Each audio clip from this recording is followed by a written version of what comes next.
दिल्ली में 25 मई को होने वाले छठे चरण के लोकसभा चुनाव के लिए नामांकन की प्रक्रिया 29 अप्रैल शुरू हो गई है।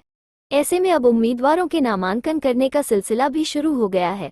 इस बीच पूर्वी दिल्ली लोकसभा सीट से बीजेपी उम्मीदवार हर्ष मल्होत्रा ने आज 1 मई को नामांकन किया। नामांकन से पहले उनके समर्थन में उत्तराखंड के सीएम पुष्कर सिंह धामी पूर्वी दिल्ली लोकसभा क्षेत्र में एक लंबा रोड शो किया। रोड शो में भारी संख्या में बीजेपी का कार्यकर्ता शामिल हुए। इस दौरान बीजेपी के कार्यकर्ताओं में काफी उत्साह देखने को मिला। नॉमिनेशन कराने आए हैं, क्या कहेंगे?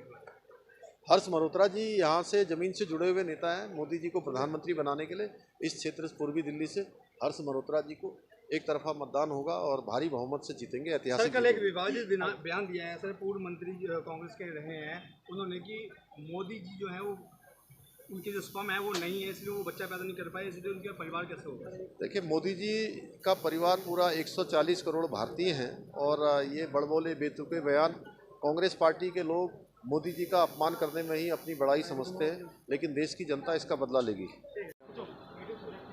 आम आदमी पार्टी ने अपना जो कैंडिडेट फील किया है, कुलदीप कुमार यंग लीडर है और सीएम ने उनको खुद से इंट्रोड्यूस करवाया, तो वो काफ़ी कॉन्फिडेंस है, लेकिन आप उसको क्या कहें? इस बार देखिए, पूरे देश के अंदर एक ही बात है कि जिस प्रकार से भारत 10 वर्षों में आगे बढ़ा है, देश के इंफ्रास्ट्रक्चर से लेकर railway, roadway, ropeway,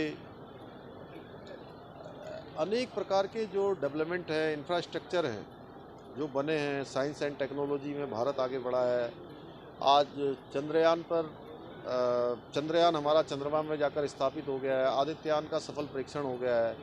science and technology में भारत का डंका आज दुनिया में बढ़ रहा है। डिजिटल ट्रांसफॉर्मेशन में भी आज भारत दुनिया की एक बड़ी शक्ति बन चुका है।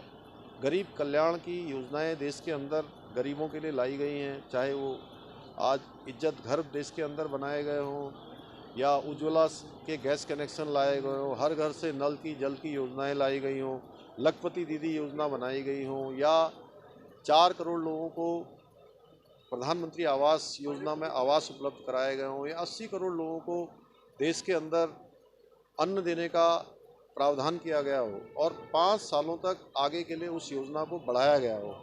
देश की जनता ये सब देख रही है, इसलिए देश की जनता चाहती है कि मोदी जी तीसरी बार देश के प्रधानमंत्री बने और सामान्य मतों से नहीं, बड़े मतों से, ऐतिहासिक मतों से बने, जिससे कि भारत का और तेज गति से विकास हो, विकसित भारत का संकल्प पूरा हो। इसलिए मोदी जी को जिताने के लिए हर एक कैंडिडेट को इस बार जनता जिता रही है। मैं भारतीय जनता पार्टी के देवतुल्य कार्यकर्ता और जनता को बहुत बहुत धन्यवाद देना चाहूँगा कि यहाँ पर हजारों की संख्या में कार्यकर्ता और इस क्षेत्र की जनता मुझे आशीर्वाद देने के लिए आई थी। मैं उनका बहुत बहुत आभारी हूँ, उनको बहुत बहुत धन्यवाद करता हूँ। सर, जीत के बाद जो काम रुके हैं वो सबसे पहला आपका क्या काम होगा? हमारे क्षेत्र में, पूर्वी दिल्ली क्षेत्र में जो झुग्गियाँ जहाँ हैं, सबसे पहले वहाँ पर जहाँ झुग्गी वहाँ मकान की जो प्रधानमंत्री जी की योजना है, उस योजना को लागू करेंगे। दिलशाद कॉलोनी में हमारे यहाँ पर 4 झुग्गी क्लस्टर हैं, उस क्लस्टर्स में 4000 फ्लैट बनेंगे झुग्गी की जगह पर। उसका प्रारंभ सरकार बनते ही करेंगे। सर, आम आदमी पार्टी के जो आपके सामने प्रत्याशी खड़े हैं, उसके सामने आप क्या बोलते हैं? मुझे कुछ बोलने की आवश्यकता नहीं है। पिछली 5 साल से वो विधायक हैं, पहले कॉरपोरेटर भी रह चुके हैं, और लेकिन वो जनता की अपेक्षाओं पर पूरे नहीं उतरे हैं।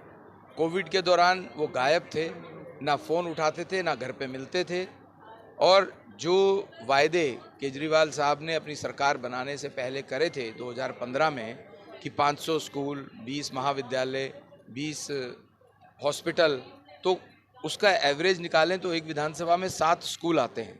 तो एक स्कूल तो खुला होता कोंडली विधानसभा में जहाँ से वो विधायक हैं, एक हॉस्पिटल पूर्वी दिल्ली में खुलवा देते, एक बड़ा कॉलेज खुलवा देते। अगर ये सब कराते तो शायद जनता उनको ढूंढ नहीं रही होती। इस समय वो उनसे सवाल पूछ रही है कि आपके क्षेत्र में सड़कों की हालत जर्जर क्यों है, पीने का पानी गंदा क्यों आ रहा है। तो मैं समझता हूँ जब जनता ही उनसे सवाल पूछ रही है तो मुझे कुछ करने की आवश्यकता नहीं। धामी जी भी आपके साथ रहे हैं, उनके बारे में क्या कहें? धामी जी हमारे शीर्ष नेता हैं, माननीय मुख्यमंत्री हैं। वो समर्थन में और आशीर्वाद देने के लिए हमारे पास आए थे। हमारे सबके साथ, कार्यकर्ताओं के साथ उन्होंने मेरा नामांकन भरवाया है। मैं उनका बहुत बहुत आभारी हूँ। सर, जनता को क्या संदेश देंगे आप? मैं जनता को यही संदेश देना चाहता हूँ कि पिछले 10 वर्षों में जो मोदी जी के नेतृत्व में सरकार ने देश के लिए, देशवासियों के लिए कार्य किया है, 140 करोड़ देशवासियों में से मैं कहूँ तो प्रत्येक देशवासी को उनकी योजनाओं ने टच किया है। मैं इसलिए उनसे निवेदन करना चाहता हूँ, देश की जनता से, दिल्ली की जनता से, पूर्वी दिल्ली की जनता से, कि तीसरी बार फिर हमें प्रधानमंत्री नरेंद्र मोदी जी को बनाना चाहिए और वोट करने जरूर जाना चाहिए। इंडिया गठबंधन से दिल्ली की कितनी सीटें आएंगी? भारतीय जनता पार्टी की 7 सीटें जनता के आशीर्वाद से भारतीय जनता पार्टी की आ रही हैं। एनडीए को 400 पार और नरेंद्र मोदी जी को फिर प्रधानमंत्री बनाने की बात देश की जनता, दिल्ली की जनता कर रही है। आज देखा गया कि